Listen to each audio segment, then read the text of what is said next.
Los objetivos de la clase de hoy son los siguientes. Distinguir entre población y muestra. Vamos a definir bien esos conceptos. Diferenciar la base de la muestra de la unidad de la muestra. Conocer la relación cualitativa y cuantitativa entre la muestra y el universo. Y diferenciar el muestreo probabilístico del no probabilístico. Bueno. Vamos a explicar un poquito ese gráfico que ustedes ven acá, ese esquema, para ir definiendo cosas. Nosotros tenemos, fíjense ustedes acá, tenemos una población, seguidamente tenemos una población de estudio y por último tenemos una muestra. Ahora, de toda la población que nosotros vamos a estudiar, cuando nosotros diseñamos la investigación tenemos que establecer criterios de selección. Estos criterios de selección nos van a nosotros poder permitir determinar la población específica de estudio. Y de esa población específica de estudio, a través de fórmulas de tamaño muestral y en función del tipo de muestreo que vamos a utilizar, pues sacamos nuestra muestra. Vamos a ver, lo primero que se define es qué o quiénes se van o de quiénes se van a recolectar los datos. Eso es importante, eso lo tenemos que definir cuando nosotros seleccionamos nuestras variables. ¿Sobre qué o sobre quiénes se van a recolectar datos? Y esto corresponde a precisar las unidades de estudio, o sea, quiénes van a ser nuestras unidades de estudio. Las unidades de estudio se obtienen de acuerdo a los criterios de selección.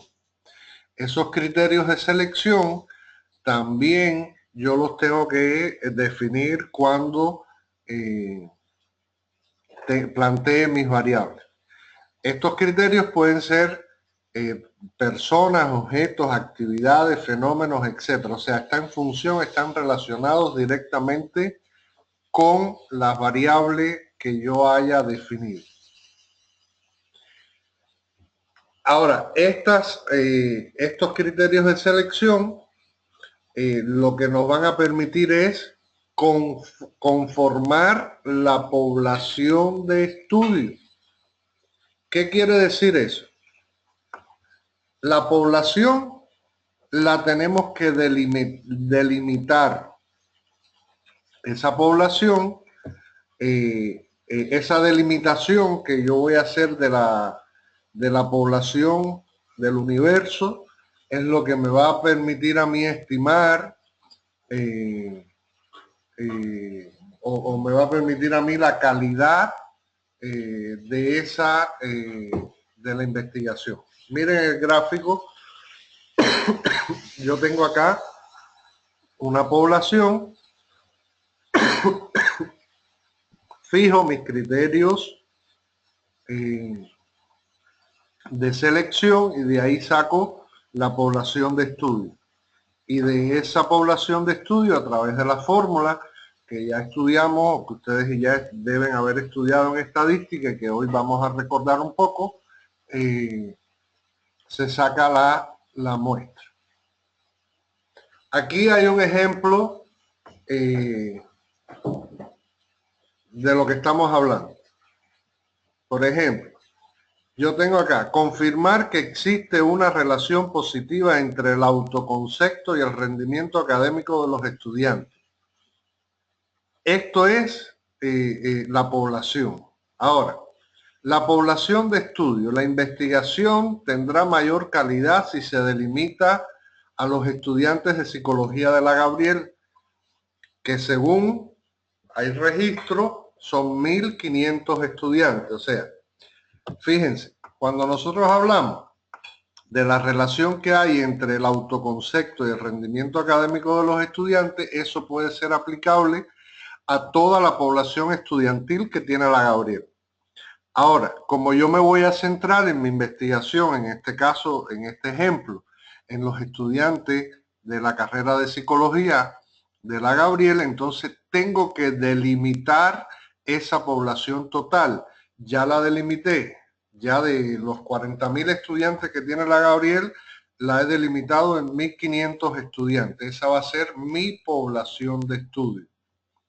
Ahora, de esta población de estudio, yo voy a definir la muestra, utilizando las fórmulas muestrales que hay en función del tipo de muestreo que vaya a hacer. Por ejemplo, acá dice, si yo quiero un máximo aceptable del 5% de error, entonces lo puedo utilizar a través de un programa o sacarlo a mano, calcularlo a mano. La muestra me dio 306 estudiantes. O sea, vean el proceso que tenemos que hacer. Yo defino las variables, determino la población, el universo. De ese universo, de esa población, tengo que delimitarla para obtener mi población de estudio y a partir del tipo de muestreo y las fórmulas que se usan, entonces voy a sacar la muestra. Ahora, ¿de dónde sale y por qué es tan importante este tema de la muestra, definirla, calcularla y delimitarla a la hora de diseñar la investigación? Lo ideal sería estudiar a toda la población de estudio para después poder extrapolar los resultados a ese mismo grupo y que el trabajo de investigación gane mayor realce. ¿Esto qué quiere decir? Que si yo logro, si yo pudiera estudiar toda la población de estudio, entonces la investigación que yo voy a hacer pues va a tener un porcentaje muy grande de eficiencia y de eficacia.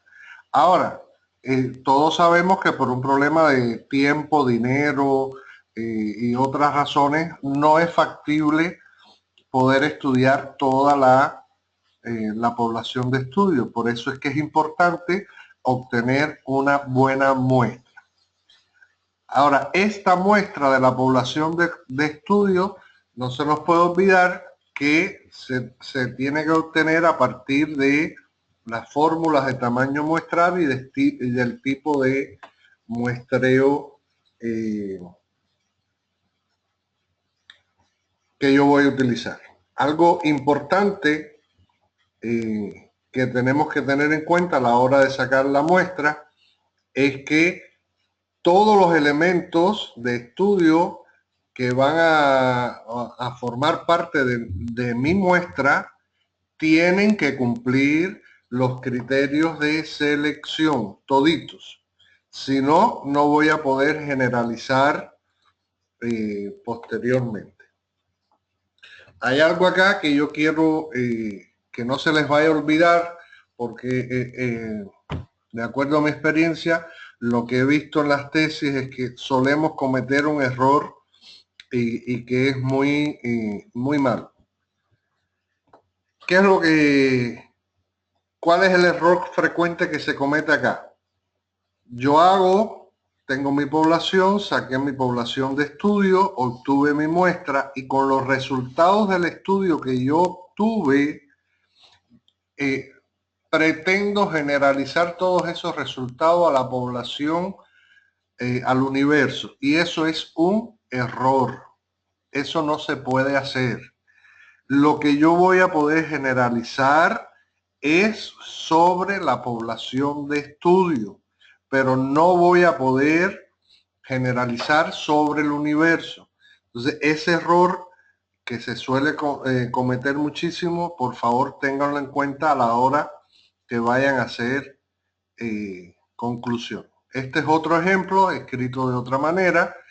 tengo 40.000 estudiantes, son la población, mi universo, seleccioné mis criterios de selección, determiné a partir de esos criterios mi población de estudio, utilizando la fórmula y el tipo de muestreo, entonces determiné la cantidad de estudiantes que van a haber en mi muestra. Sí, Mauricio.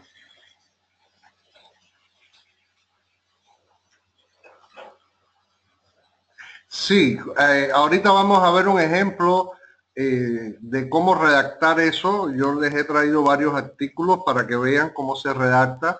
Uno tiene que definir, bueno, para que todo el mundo me entienda lo que estoy hablando. Mauricio me pregunta, en nuestro tema debe de figurar la población o la población de estudio. Las dos tienen que figurar a la hora de, que uno escribe el trabajo de investigación. Tienen que figurar. Ahorita vamos a ver dos ejemplos para que vean cómo es que se redacta y cómo se escribe todo eso. ¿De acuerdo, Mauricio?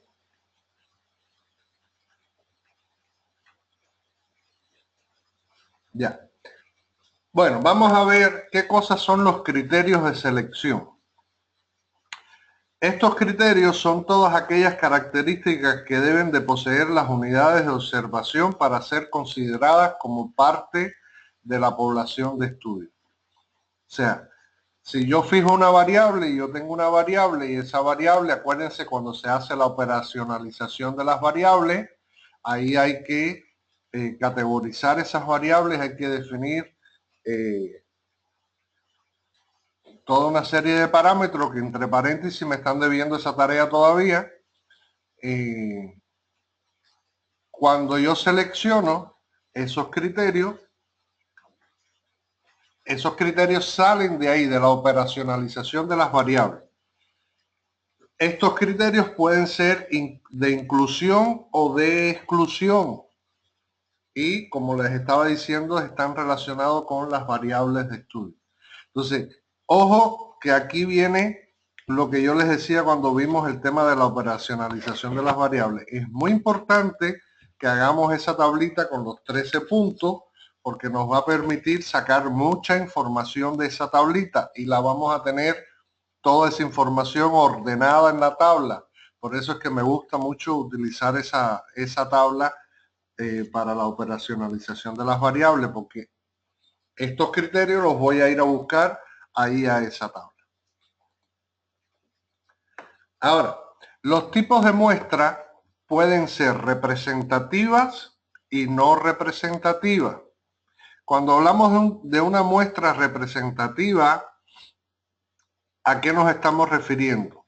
Bueno, nos estamos refiriendo al tamaño y al tipo de muestreo. O sea, en función del tipo de muestreo que yo defina para realizar mi investigación, de ahí yo voy a tener que utilizar una fórmula muestral, que ahorita vamos a ver ejemplos también, y eso es lo que nos va a decir si mi muestra es representativa o no representativa. Evidentemente debería de ser representativa en todos los trabajos que nosotros vamos a hacer. Ahora, el tamaño muestral para la mayoría de los estudios, el mínimo tamaño muestral requerido se estima a través de la aplicación de fórmula, eso lo sabemos. Y bueno, sabemos también de estadística, cuando estudiaron estadística, que para cada tipo de estudio va a existir una fórmula, ahorita también las vamos a ver. Yo solamente estoy ahorita recordando los conceptos que ya estudiamos en estadística. Ahora, un concepto muy importante y que también nosotros debemos de tener presente por nuestras características de estudio es el concepto de grupo de estudio. Esta es una terminología que se ha comenzado a estudiar cuando se comenzó a realizar los estudios de tipo experimental. Y cuando nosotros estamos haciendo este tipo de investigación experimental, que en educación se utiliza muchísimo, es muy difícil poder aplicar los conceptos de población de estudio y muestra. O sea, ojo con esto, si alguno va a usar el tipo experimental como metodología de investigación, como un método de investigación, nos va a resultar muy difícil establecer los conceptos de población de estudio y muestra. Entonces, ¿qué es lo que se hace acá? Nosotros definimos un grupo de estudio a través de los criterios de selección y a partir de la fórmula vamos a dividir este grupo de estudios en dos: el grupo experimental y el grupo de control, y así hacemos nuestra investigación. Este concepto, este tipo de investigación tiene una desventaja, que no podemos hacer generalizaciones. Las generalizaciones acá no van a ser posibles porque no vamos a poder tener población de estudio y demás. Entonces es algo que quiero que lo tengan en cuenta a la hora de determinar su muestra. Ahora vamos a ver los tipos de muestreos que existen. Los tipos de muestreo que existen son dos, básicamente: el muestreo probabilístico y el muestreo no probabilístico. Dentro del muestreo probabilístico está el aleatorio simple, el sistemático, el estratificado y el conglomerado. Y dentro del muestreo no probabilístico está la conveniencia, el incidental y los voluntarios. Vamos a tratar de pasarles a todos por arriba para recordar. Por ejemplo, para el muestreo aleatorio simple, probabilístico, vamos a suponer que este recuadro que ustedes están viendo acá y que está lleno de puntitos va a ser nuestra población. Ahora, cuando nosotros aplicamos la fórmula, esa fórmula nos da un número X, el número que nos dé. ¿Y qué es lo que nosotros hacemos para seleccionar la muestra de nuestra población? Bueno, como dice aleatorio simple, su nombre lo está diciendo, al azar nosotros vamos seleccionando los elementos de estudio de la población de estudio. Fíjense ustedes los puntitos que están encerrados en círculo. Esos van a ser los elementos de estudio que van a formar parte de mi muestra. Y esta es la forma en que se hace un muestreo aleatorio simple. Ahora bien, cuando nosotros utilizamos el muestreo sistemático, ¿qué es lo que se hace? Dividimos la población de estudio entre el número que me dio la muestra en la fórmula. O sea, acuérdense el ejemplo que vimos ahorita, teníamos 1.500 estudiantes de la carrera de psicología y la muestra me había dado 306. ¿Qué es lo que hacemos? Dividimos la población de estudio entre la muestra, y ese número que me da es la cantidad la separación que yo voy a tener entre una selección y la otra selección. Por ejemplo, en esto que tengo acá, supongamos que me dio 7 esta división. Entonces, cuento 1, 2, 3, 4, 5, 6, 7. Este va a ser el primer elemento que va a formar parte de mi muestra. A partir de este elemento que yo seleccioné, vuelvo a contar 7 y obtendría el segundo elemento. Y así sucesivamente lo voy haciendo y barro toda la población de estudio que tengo. Ahora, el muestreo estratificado.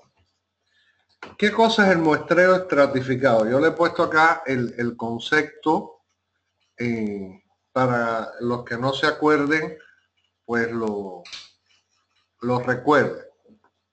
La definición dice: el muestreo estratificado es una técnica de muestreo probabilística donde el investigador divide a toda la población en diferentes subgrupos o estratos. Luego selecciona aleatoriamente a los sujetos finales de los diferentes estratos en forma proporcional. Fíjense acá en el recuadro. Yo he dividido mis elementos en dos estratos. Uno que tiene poquitos puntos y el otro que tiene más puntos.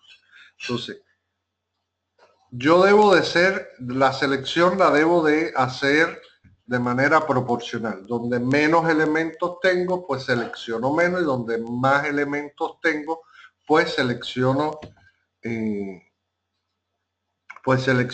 más, y de manera aleatoria. O sea, no, aquí no se cumple ninguna regla. Aleatoriamente selecciono, lo único que tengo que tener en cuenta es que en el estrato o en el subgrupo donde tengo más, pues selecciono más, y donde tengo menos, pues selecciono menos. Y el muestreo por conglomerado, también les he puesto acá la definición para que la recordemos. Lo estoy haciendo con estos dos casos porque son, tienden a olvidarse más fácilmente porque se usan menos. ¿Qué dice la definición del muestreo conglomerado?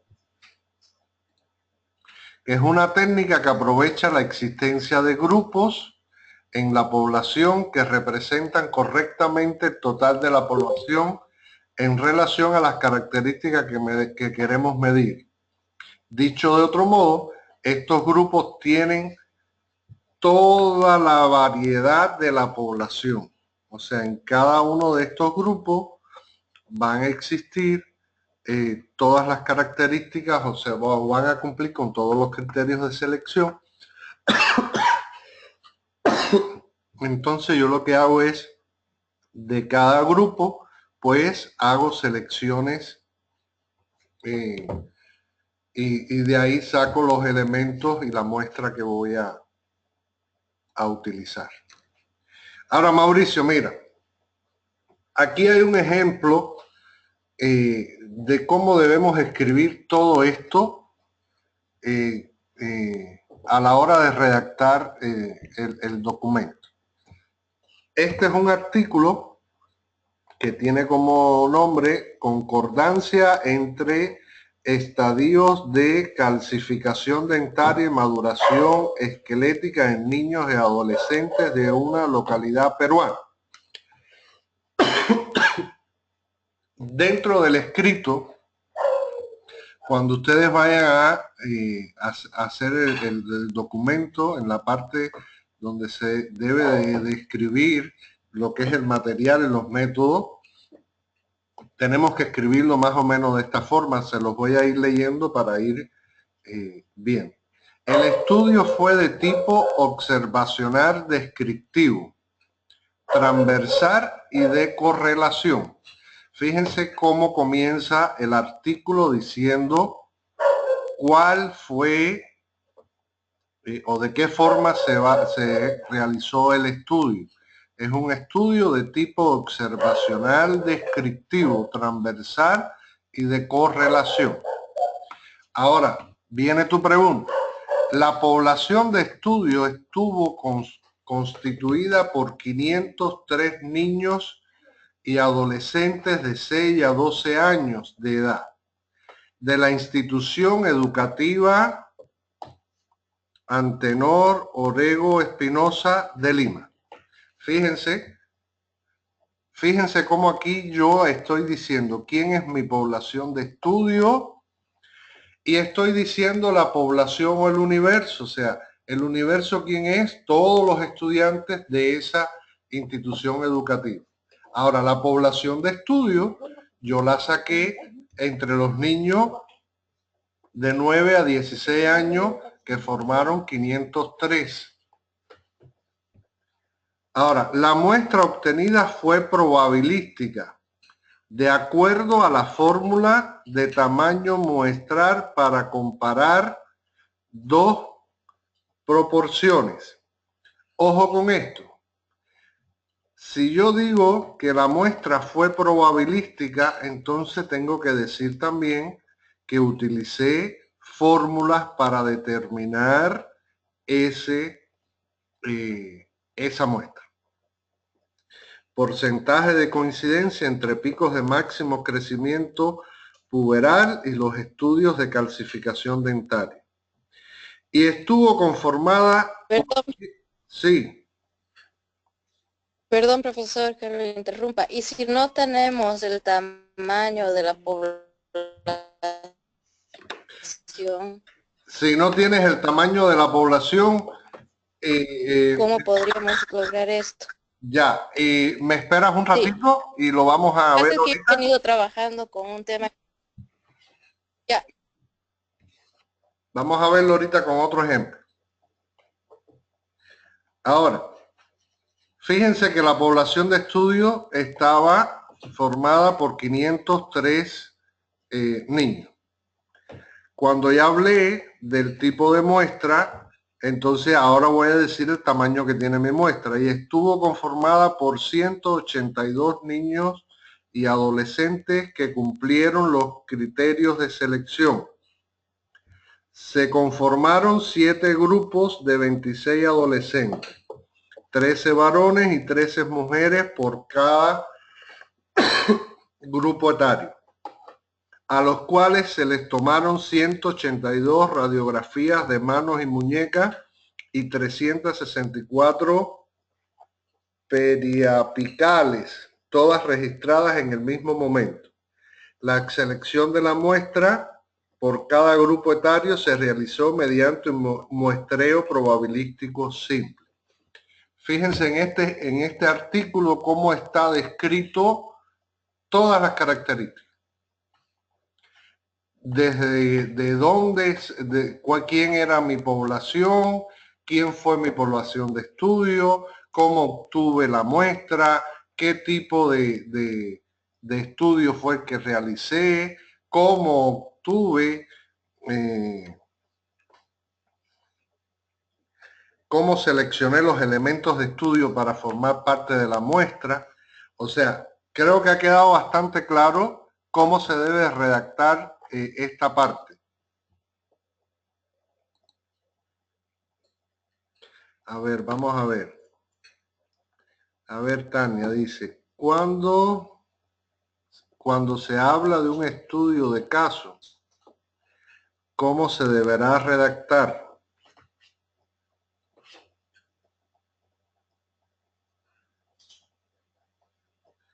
No. Mauricio, no confunda, aquí no se está haciendo ninguna generalización, aquí solo se está describiendo quién va a ser mi población de estudio y cómo obtuve la muestra.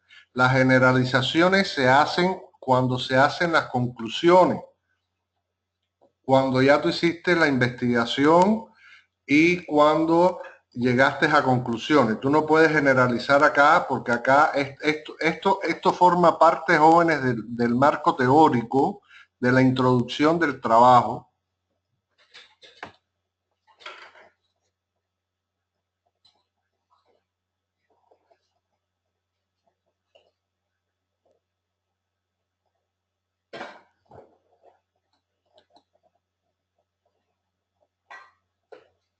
Bueno, tienes razón. En el título están generalizando. Ahora, yo no conozco todo el artículo, no sé a qué conclusiones llegaron, cuál fue la investigación, cuáles fueron los resultados. Si los resultados le permitieron a estos científicos poder realizar esta generalización, bueno, pues se puede hacer, pero eso se hace en las conclusiones, no se hace acá. Acá solamente estamos definiendo cómo vamos a sacar nuestra población de estudio a partir de los criterios de selección, qué tipo de muestreo vamos a hacer y demás. Eso se hace al final. A ver, Tania, no debería poner el signo de interrogación, sino la coma, perdón. No entendí. No entendí, Tania, ¿qué quieres decir con eso?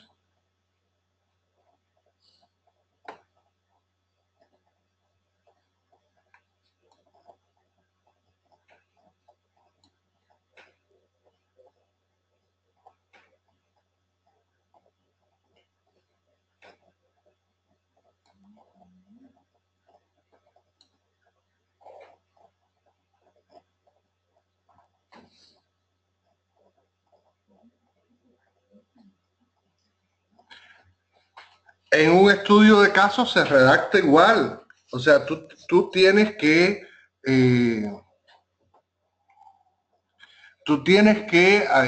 a partir de las características, a ver, tú tienes tu problema, tú definiste tus variables.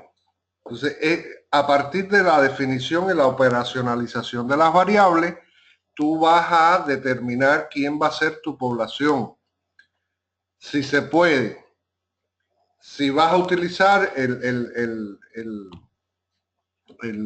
grupo de estudio, como expliqué ahorita, para hacer un experimento, entonces eso lo tienes que describir, ¿ya? Y a partir de que ya tú tienes tu población de estudio, en función del tipo de estudio que tú vayas a hacer, y vas a definir con las fórmulas muestrales cómo sacar tu muestra. Y esa es la descripción que hay que hacer. ¿Quedó claro? Vamos a ver otro ejemplo que traje a ver.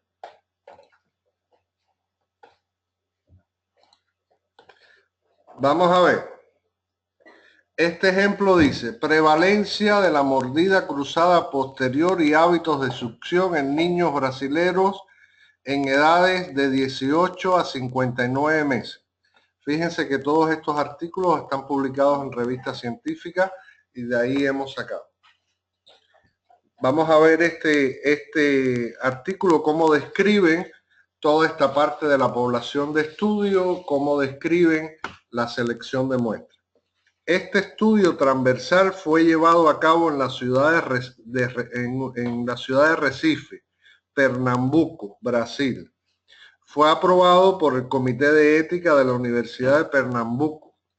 La muestra comprendió niños de ambos sexos menores a 5 años, examinados durante la campaña nacional de vacunación contra la poliomielitis. Esto se hizo en el año 2005. Esta es la campaña de mayor cobertura. Fíjense que cuando habla aquí de la campaña de mayor cobertura, nos está diciendo que aquí es donde más población hay. Una muestra representativa de los niños fue calculada utilizando el programa EpiInfo 6.0. Ellos utilizaron este programa, es un programa estadístico para determinar el tamaño de la muestra. Los siguientes datos fueron considerados. Población, 133.797 niños menores de 5 años. La prevalencia estimada por artículos previos fue 10%. La precisión 2% y el nivel de confianza del 99%. Y aquí vuelvo a hacer. Sí, es un programa que se utiliza, lo utilizan los médicos, los especialistas en medicina.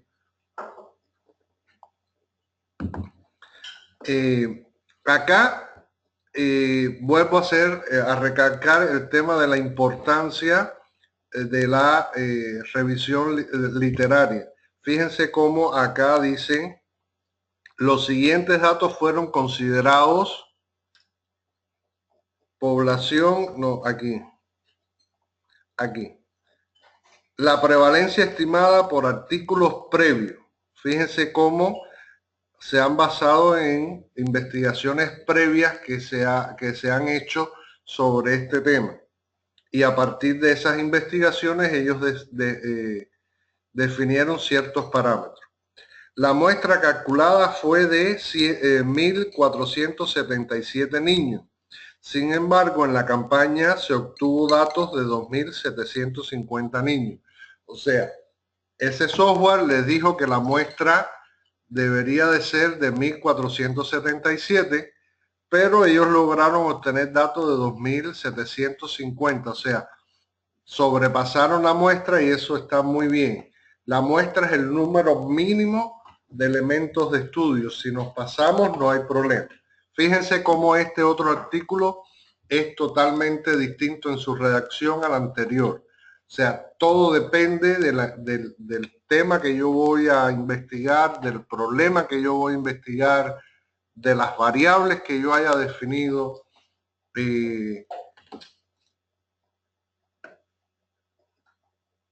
Entonces, depende de todo eso para que nosotros escribamos esta parte de nuestro artículo.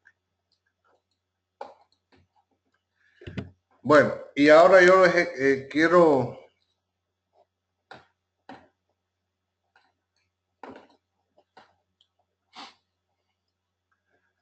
a ver, nuevamente el título refleja que el estudio generalizado a niños brasileros, la población es una cantidad.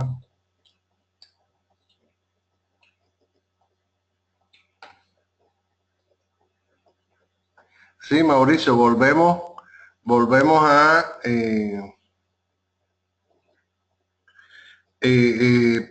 no conozco el estudio, no sé a qué conclusiones han llegado. Lo que sí hay que ver el estudio completo. No te vayas por ese lado porque no es el objetivo. El objetivo de los ejemplos es que ustedes vean cómo se debe de redactar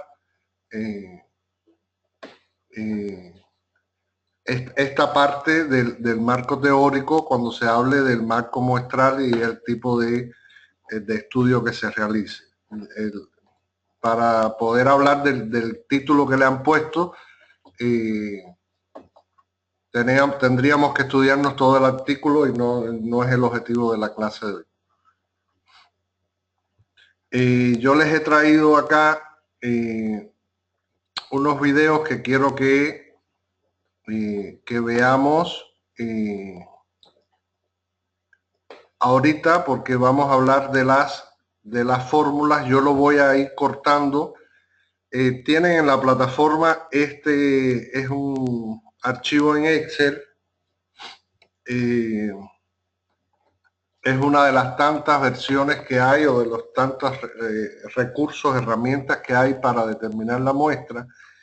Vamos a ir viendo el ejemplo en el video, que es un profe amigo que está resolviendo unos ejercicios en la pizarra a mano, y yo lo voy a ir cortando y lo vamos a ir haciendo. Yo voy a ir introduciendo los datos acá en este Excel para que vean que en el Excel se trabaja mucho más fácil, mucho más rápido, y no hay que sacar tanta cuenta para los que le tienen algo de miedo a la fórmula y a las cuentas. ¿De acuerdo?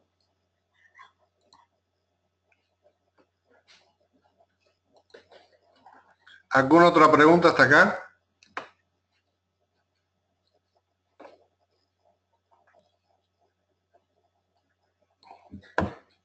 Bueno.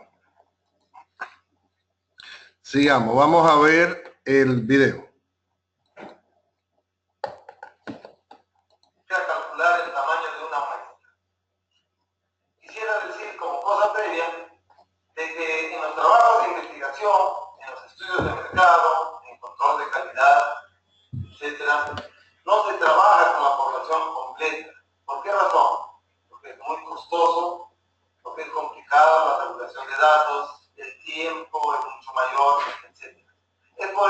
se opta por una muestra. Pero para calcular el tamaño adecuado de una muestra, las fórmulas que más se utilizan son cuatro. Estamos presentando acá fórmula 1, 2, 3, 4 para calcular el tamaño de una muestra. Fórmula 1 y 2 son para variables cualitativas, cuando se quieren estimar proporciones, cuando los resultados se van a dar en porcentaje. Y las otras dos, fórmula 3 y 4, cuando se trabaja con variable cuantitativa, para estimar promedios. Y antes de presentar un caso práctico, quisiera brevemente primero, mediante algunos casos muy rápidos, explicar qué criterios necesitamos para saber o para escoger cuál de las fórmulas es la apropiada, cuál de las fórmulas es la correcta. Por ejemplo, si yo digo, quiero estimar el porcentaje de amas de casa de una ciudad que prefieren consumir cierto detergente, el resultado a la hora de calcular va a tardar un porcentaje. Se trata de una proporción, pues podría ser fórmula 1 o fórmula 2. Así como he indicado en el ejemplo, no he dado como dato la cantidad de amas de casa. Si no conozco la cantidad de amas de casa, uso la primera fórmula para estimar proporciones con una población infinita o desconocida. Pero si yo digo, quiero estimar el porcentaje de amas de casa de una nueva urbanización en la que hay 800 familias que prefieren consumir cierto detergente, ahí usaría la fórmula 2, ya que conozco esta N mayúscula y del tamaño de la población, las 800 amas de casa. Tania, ¿te quedó claro?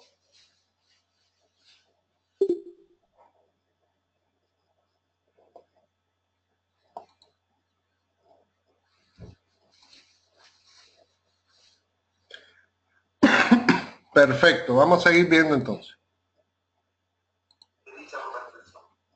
Si es que yo quiero estimar cuántos dólares en promedio gastan los estudiantes de una universidad mensualmente en pasajes, si no conozco cuántos estudiantes son en esa universidad, como voy a calcular un promedio, optaré por utilizar la fórmula 3 y 4.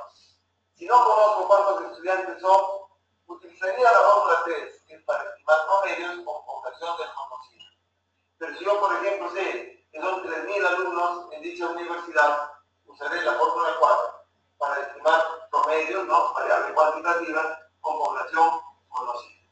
Muy bien, una vez que ya di una idea de cuándo se utilizan estas fórmulas, ilustraremos con un ejemplo práctico.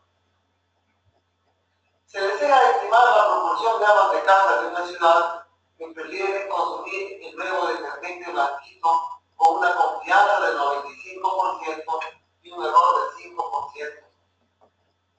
¿Cuál de las cuatro fórmulas voy a utilizar? Desde lo que dice el enunciado, que se desea estimar una proporción, ¿no? Se va a averiguar qué porcentaje de amas de casa.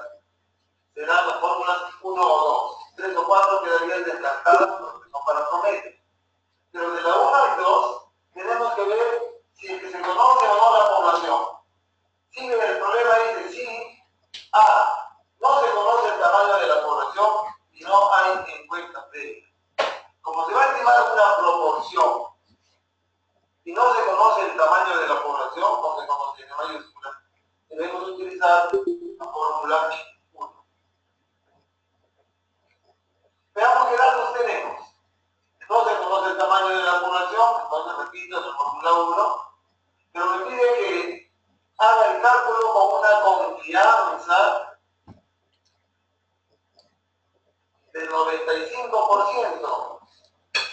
Para una confianza del 95%, su factor de distribución normal Z es 1.96. Estos valores de Z que están en las cuatro fórmulas son única y exclusivamente en función de la confianza con la que se hace el estudio o el trabajo. En este caso, me pide que haga una confianza probabilística del 95%. Para el 95%, repito, su valor será de 1.96. Tenemos acá entonces Z será 1.96. Y me pide que haga el cálculo con un error del 5%. El error será del 5%. En la fórmula se aplica el tanto por 1. Debo dividirlo entre 100. En otras palabras, el error será de 0.0.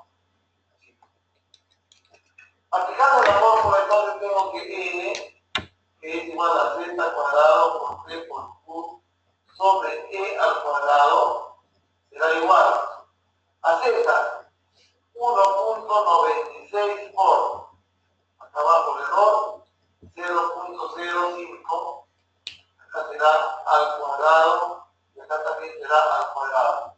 Pero ¿quién es P y Q? P es la probabilidad de que ocurra el suceso esperado. En este caso, P es el porcentaje de las amas de casa que van a consumir el detergente blanquito. Si no hay una encuesta anterior, no hay una información previa que se pueda tomar como punto de partida, siempre se considera que P es igual a Q y es igual al 50% cada uno. Como repito, si no hay una información previa, P y Q tendrán 50% cada uno. 50% que consumen este detergente y 50% que no lo consumen. Entonces acá, como P es 0,5 y Q también es 0,5, lo llevaremos al cuadrado. 0,5 por 0,5. Si efectúo esta operación, me saldrá 384.16 como decimales, y podríamos decir entonces que el tamaño de la muestra tendría que ser 385 amas de casa. Esa sería entonces la respuesta. Muy bien. ¿Escucharon bien el video? ¿Lo pudieron ver bien?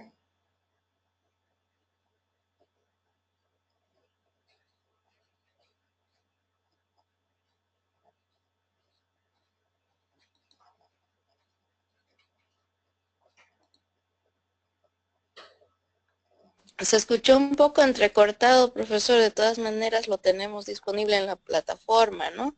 Ya, perfecto. Vamos a explicar utilizándolo acá. Fíjense que el problema dice, se desea estimar una proporción de amas de casa de una ciudad que prefiere consumir el nuevo detergente blanquito con una confianza del 95% y un error del 5%. Eso es lo que plantea el problema.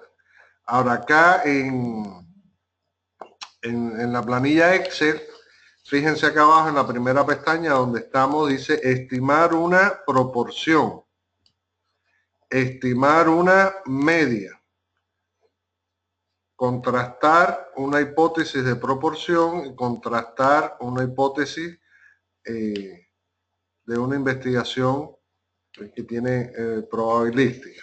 Entonces vamos a ver.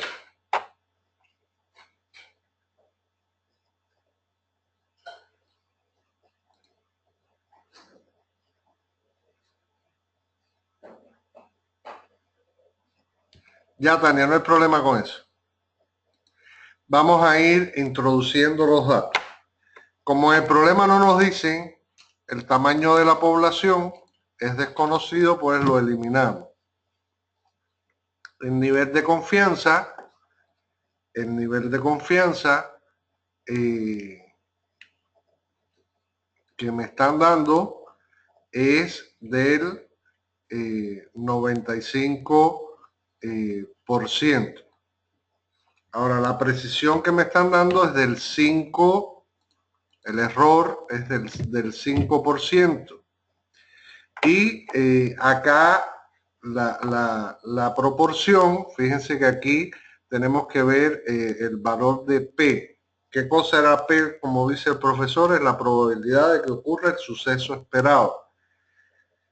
Como él explicó en el video, si no hay estudios previos que nos puedan dar algún dato de referencia, entonces asumimos que la probabilidad de que ocurra es el 50-50. 50 de que ocurra, 50 de que no ocurra. Y entonces lo que tenemos que poner acá es el 50. Y vean ustedes que el tamaño muestral me da el mismo valor que le dio al profe acá, 384. Ahora, ¿qué es esto que hay acá? El tamaño muestral ajustado a pérdidas. O sea, siempre que nosotros hacemos una muestra, nosotros debemos de considerar que puede haber pérdida de alguna muestra, y para evitar quedar por debajo de este número, que es el número mínimo de elementos de estudio que yo tengo que realizar, entonces acá puedo poner el valor que yo estime, un 15% más, y esta sería la muestra ajustada a las pérdidas. O sea, con esta muestra ya yo estoy seguro de que no voy a tener, si tengo alguna pérdida de mis elementos, no voy a caer por debajo del tamaño muestral. Vean ustedes que de manera muy simple solo he tenido que poner el 95% de confianza, el 5% de error y la proporción, de acuerdo a los datos que tengo. Esos tres valores es lo único que he tenido que poner y automáticamente me sale el tamaño muestral de una manera muy simple, sin necesidad de hacer todas estas cuentas que el profe ha hecho. Ahora vamos a ver cómo él responde el inciso B. Si tuviera que interpretar el resultado diría: si se desea estimar el porcentaje de amas de casa de la ciudad a evaluar que prefieren consumir el detergente blanquito y espero un resultado confiable en un 95% y un error del 5%, se debería tomar una muestra de 385 amas de casa. Ahora, ¿qué pasaría en el caso de que sí conozco cuántas amas de casa son y de repente ya hay una encuesta previa, hay una encuesta anterior y se está haciendo una nueva para ver si la proporción ha variado? El caso B ilustra lo que estoy diciendo. Si en la ciudad hay 2.500 familias, una ciudad pequeña, y en una encuesta anterior solamente el 12% de amas de casa manifestaron consumir el producto. Imaginemos que ya la empresa ha hecho una encuesta anterior y de repente ese 12% es bajo para ellos, ha hecho una campaña agresiva, propaganda acerca de la bondad del producto, están haciendo una nueva encuesta para ver el porcentaje de subido. Entonces, ¿qué datos tenemos acá? Que N mayúscula es el tamaño de la población, 2.500 familias.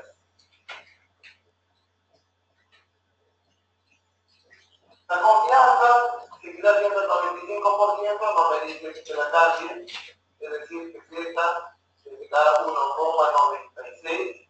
El error seguirá siendo el 5%. Y ahora sí tenemos un dato distinto al de la primera parte, y es de que hay una encuesta anterior que me dice que P es 0.12. El 12% en una encuesta anterior de amas de casa dijeron que consumían o preferían consumir leches y detergentes. Entonces puse el complemento de P. Si 12% dicen utilizan el detergente, el complemento 88% no lo usarán. Puse 0,88. Y aplicando entonces la fórmula, N que da igual a N mayúscula, que sería 2.500 familias, para 1.4.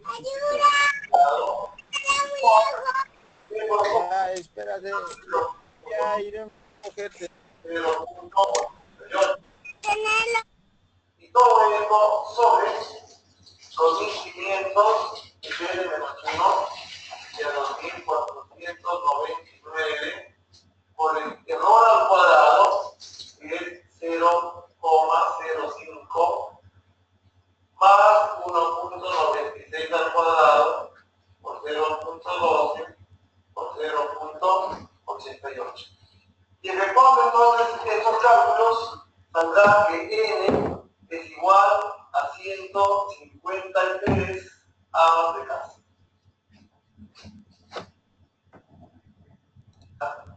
etcétera. Bueno, ahí vieron el ejercicio. Eso dio 153. Vamos a verlo en el Excel ahora. Ahora sí conocemos el tamaño de la población, que eran 2.500, el tamaño de la población. Teníamos el 95% de confianza, el 5% de precisión o de error, y ahora P, que es la proporción, de acuerdo a el dato anterior que existía, ya no va a ser del 50%, ahora va a ser de 12%.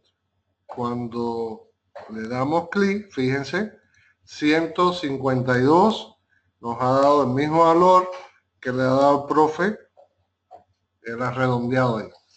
O sea, vean ustedes que con las herramientas informáticas, determinar la muestra, se puede usar el SPS, se pueden usar varios software sin ningún tipo de problema. Los invito entonces a que veamos este segundo video para que vean cómo sería en el caso de variables cuantitativas. Ilustremos con un ejemplo práctico el cálculo del tamaño de una muestra para variable cuantitativa. El ejemplo dice lo siguiente: se desea estimar el gasto promedio mensual en dólares de una familia de la ciudad de Trujillo, gasta en embutido. Pregunta A: calcule cuántas familias debe tomarse como muestra con una confianza del 95% y un error de $2. Un especialista ha estimado una desviación estándar de $9. Y pregunta B: haga el cálculo para una nueva urbanización con 850 familias con un 99% de confianza y un error de $1.5, considerando la desviación estándar de $9. Es decir, igual que la de la pregunta. Muy bien. Entonces, si miramos la pregunta A, ¿qué datos tenemos? Me pide que haga el cálculo con un 95% de confianza solícita. En las cuatro fórmulas hay un factor Z de distribución normal. Este valor Z es en función exclusiva de la confianza con la que se trabaja. Los valores que más se trabajan en los estudios de mercado son de 90% para un estudio rápido, dijeron, 95% para un estudio intermedio y 99% cuando se quiere algo bastante exacto. Los valores para el 90% son 64, para el 95% es 96 y para el 99% es 258. En este caso nos están pidiendo que hagamos el cálculo con una confianza del 95% y por lo tanto el valor de Z será igual a 1.96. También nos pide que hagamos el cálculo con un error máximo de $2 y que un especialista ha calculado la desviación estándar con un valor de $9. Si observamos los datos, se desea estimar el gasto promedio, por lo tanto, las fórmulas 1 y 2 quedarán descartadas. Vamos a estimar un promedio, con las fórmulas candidatas son 3 y 4. Pero en la pregunta A no me menciona cuántas familias hay en dicha ciudad. Por lo tanto, debo considerar que es una población de tamaño desconocido. Entonces, utilizaré la fórmula.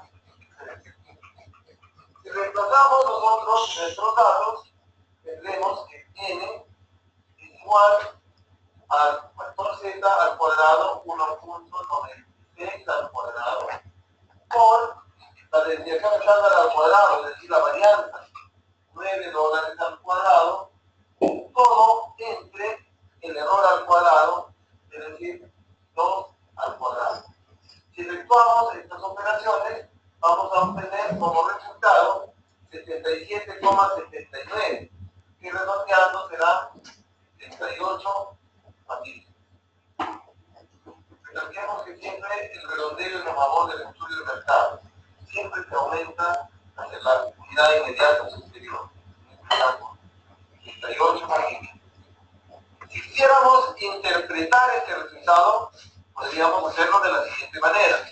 Si se desea estimar el gasto promedio mensual en dólares y una familia de la ciudad de Trujillo gasta en embutidos, y se espera un resultado confiable en un 95% con un error máximo de $2, se debería tomar una muestra de 78 familias. Muy bien. Bueno, vamos a ver cómo lo haríamos este ejercicio con el Excel. Fíjense que ahora voy a tener que cambiar de pestaña. Ahora voy a estimar una media, ¿verdad? Ya vimos, no conocemos el tamaño de la población. Tenemos el nivel de confianza del 95%. El nivel de precisión, en este caso, que son $2, es de 2%. Y la varianza o desviación estándar, en este caso, es 9. Y 9 al cuadrado, como dice acá, hay que elevarlo al cuadrado, sería 81. Y eso nos da 78, el tamaño de nuestra muestra, exactamente el mismo valor que le dio al profesor. Vamos a ver el inciso B. Entonces veamos la pregunta B. Haga el cálculo para una nueva urbanización con 850 familias con 99% de confianza y un error de 1,5 $. En este caso sí nos da el tamaño de la población. Nos dice una pequeña urbanización con 850 familias. Y me pide que haga el cálculo con una confianza distinta a la de la pregunta A. Me pide con 99% de confianza. Y veremos que con 99% de confianza el factor Z es 2.58. Y la desviación estándar de la misma, en este caso, y que el error máximo permitido sea de 1,5 $. En este caso, como ya conocemos el tamaño de la población, utilizaremos la fórmula 4. Reemplazando valores, entonces, tendremos que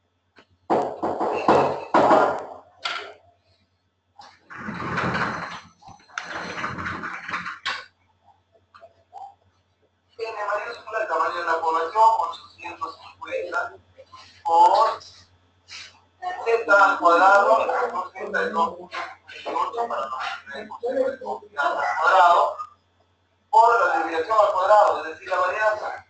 En este caso será la desviación 9 al cuadrado. Todo esto dividido entre N menos 1, 850 menos 1, se multiplica al error elevado al cuadrado, es decir, a 1,5 al cuadrado, más nuevamente el factor Z al cuadrado, 2,58 al cuadrado, por la desviación estándar al cuadrado. Reemplazando valores nos salen 188 familias ya aproximando la unidad inmediata. 188.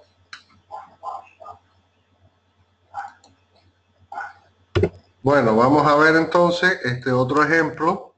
Ahora sí ya conocemos el tamaño de la muestra, que es 850. Tenemos el nivel de confianza, que es el 99%. La precisión, que es 1,5. La varianza, que sigue siendo 81. Y nos da 187. Vean ustedes que es el mismo valor que le ha dado al profe en su ejemplo. Miren los videos con calma, porque se oyen muy bajito, o sea, se oyen bien, pero parece que no con el nivel suficiente como para que ustedes lo escucharan ahora bien.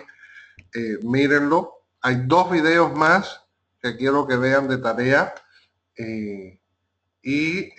Vamos a ir cerrando la clase. Fíjense ustedes, para cerrar este tema, que va a haber una correspondencia entre el alcance, el diseño y la muestra. Miren acá, se los he puesto en una tabla. si yo quiero un alcance exploratorio, puedo hacer un diseño experimental o no experimental y el tipo de la muestra, cómo lo debo de generar.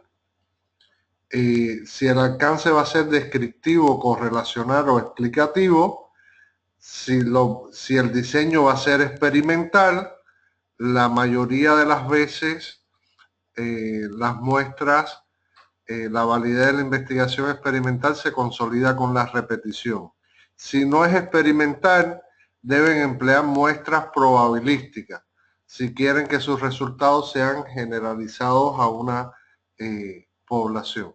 Fíjense que de acuerdo al alcance que ustedes definan y al diseño que ustedes implementen, entonces van a tener que determinar muestra, el tipo de muestra, ya bien sea probabilístico o no probabilístico.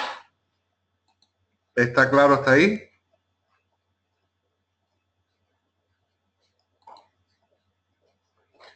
Estos libros como referencia bibliográfica para que los puedan leer.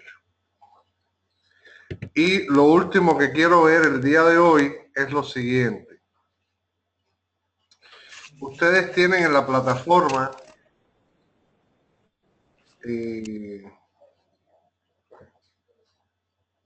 pueden entrar a la plataforma.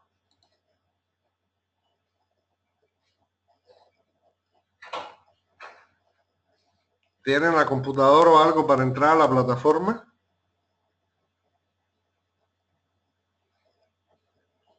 Ahorita.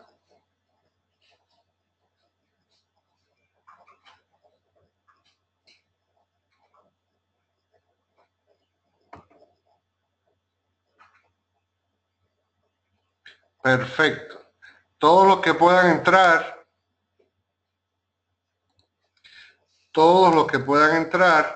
van a bajar aquí donde está debajo de los videos, donde dice encuentro 6, y ahí dice ejemplo de encuesta. Porque ¿qué viene ahora?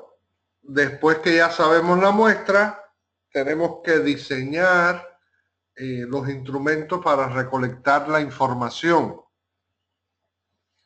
Y quiero darles este ejemplito. De todas maneras, en la otra clase vamos a tocar un poquito más, pero quiero que lo vayan viendo desde ahora para que, como se dice, vayan gallineando y vayan conociendo y familiarizándose, porque les va a ser muy útil. Hay una página en internet que se llama encuestafacil.com. Esta es una página que tiene una opción gratuita y una opción pagada. Para nosotros, nuestro trabajo lo podemos usar de forma gratuita. Ustedes pueden entrar, se suscriben acá, abren una cuenta gratis, ponen una dirección de correo y una contraseña y se loguean. Esa contraseña les va a permitir a ustedes entrar a la página, que les va a salir esta pantalla que ustedes están viendo ahorita, y ustedes van a poder elaborar una nueva encuesta. Esta nueva encuesta, ustedes aprieten el botón este de la nueva encuesta y les va a dar estas dos opciones: hacer una encuesta nueva, donde ustedes van a partir de cero, o sea, ustedes van a elaborar todas las preguntas, o ya que en esta página hay algunas plantillas elaboradas en función de lo que ustedes deseen investigar. Hay unas plantillas, por ejemplo, aquí en instituciones educativas tienen estas plantillas, evaluación de asignatura, evaluación del profesor, satisfacción del estudiante, satisfacción del profesor y demás. Ustedes pueden seleccionar eso, entrar y, por ejemplo, vamos a seleccionar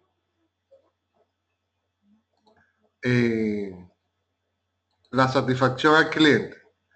esa plantilla que hemos seleccionado, le van a salir todas las preguntas y ustedes las van a poder editar, las van a poder ir acomodando de acuerdo a los intereses que ustedes tienen. Por ejemplo, la pregunta número 1 dice datos de interés, nombre, apellido, curso. Si quieren cambiar algún dato de esto, lo pueden hacer a través de este botón de cambio. La pregunta 2, para que seleccionen y demás. Ahora, en la plataforma yo hice una de muestra, que es este link que dice aquí, pulse aquí para contestar la encuesta. La encuesta es esta pregunta, es esta que les salen ahí. Éntrense, por favor, y traten de llenarla. Cuando ustedes entren a la encuesta, ustedes van a poder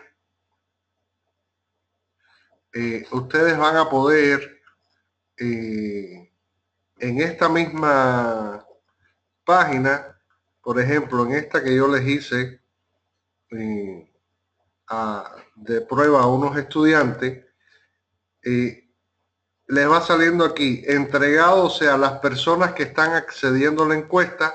Por ejemplo, en la encuesta que nosotros estamos haciendo, hay 4 que ya han entrado a la encuesta, ya yo lo estoy sabiendo ya. De los 12, por ejemplo, de esta encuesta, que se les entregó la encuesta, solo 11 respondieron.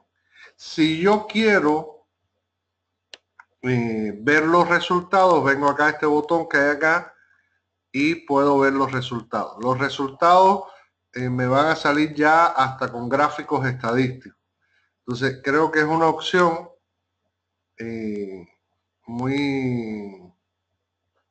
muy buena para que ustedes puedan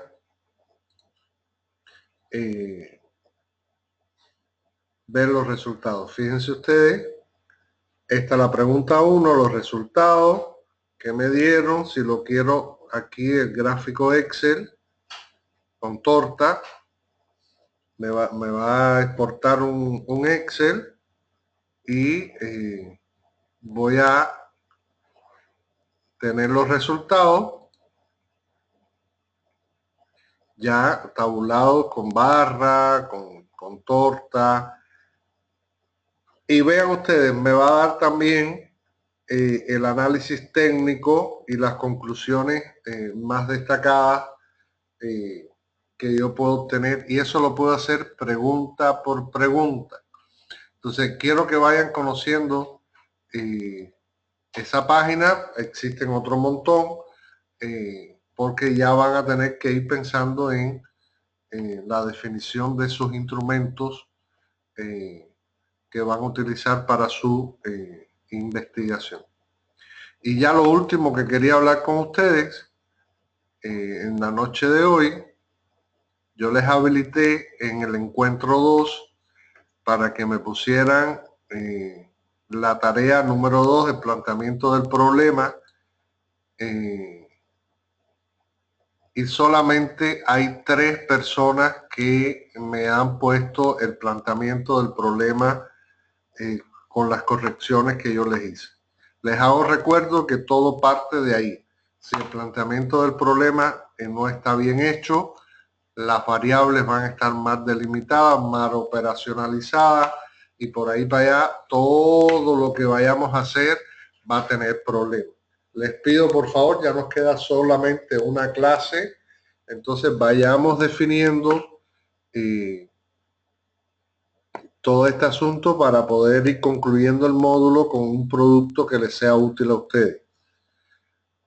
Por favor, la tarea número 3.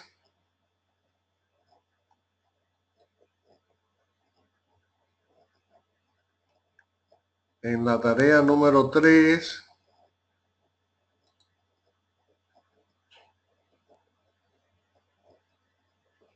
fíjense, solamente tengo 9 tareas y hay 20 personas inscritas. Entonces, ni siquiera me han entregado todas las tareas, así que no sé qué nota les voy a poner, porque si no me entregan los trabajos no tengo dónde dar nota.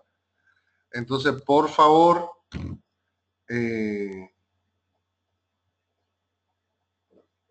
si todas las tareas, Pacheco, todas las tareas están revisadas y con comentarios, todas.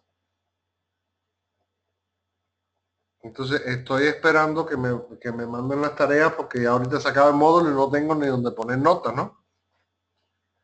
¿De acuerdo? ¿Algún comentario?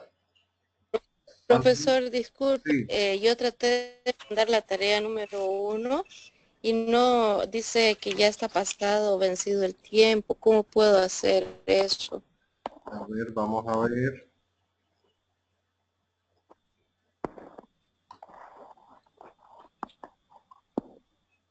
Miremos ahorita mismo.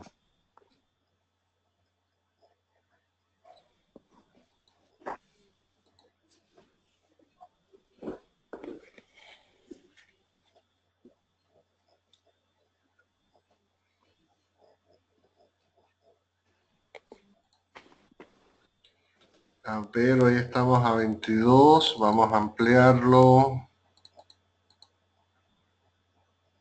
hasta el 25. Mil gracias, profesor. Ya se puede. ¿Algún otro comentario? ¿Alguna otra pregunta? ¿Alguna duda? Hola, profe. ¿Sí? Hola. Sí, sí, escucho. Profe, una preguntita. Sobre el video que nos mandó, que nos mostró ahí ahorita en la clase, usted nos dijo que podemos ver otros 2 videos más. Los nombres no nos dio de los otros 2 videos más. Están ¿Cómo en la podemos entrar plataforma, para ver? mira, te los muestro. Están aquí en la plataforma. El video Ya, 1, doctor. el video 2, el video 3 y el video 4. Están en la plataforma los 4 videos. Ok, doctor. Gracias. Ya, Ya. no hay problema, Elizabeth. ¿Alguna otra pregunta?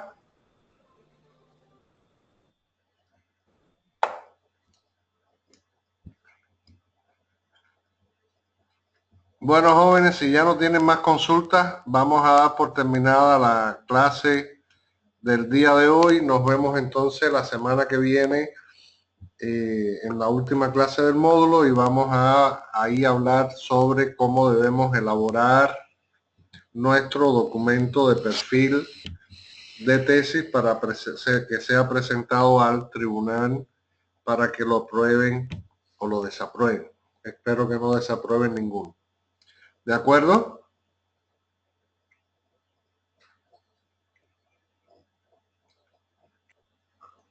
Profesor, una pregunta, por favor. Sí, Milton. Recapitulando un poco, en la nueva tarea entonces hay que colocar el planteamiento del problema, si mal no estoy, profesor. ¿En qué nueva tarea?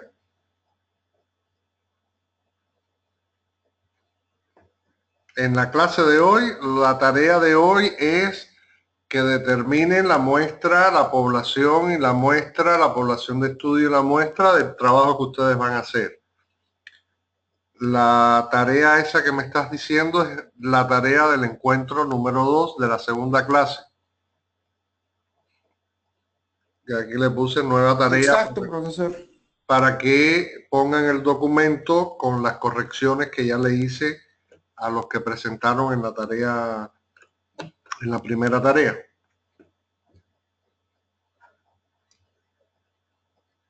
Ok, profesor. Bueno, jóvenes, si no más preguntas, damos por concluida la clase de hoy y nos estaremos viendo entonces de aquí a una semana. Pasen buena noche y descansen.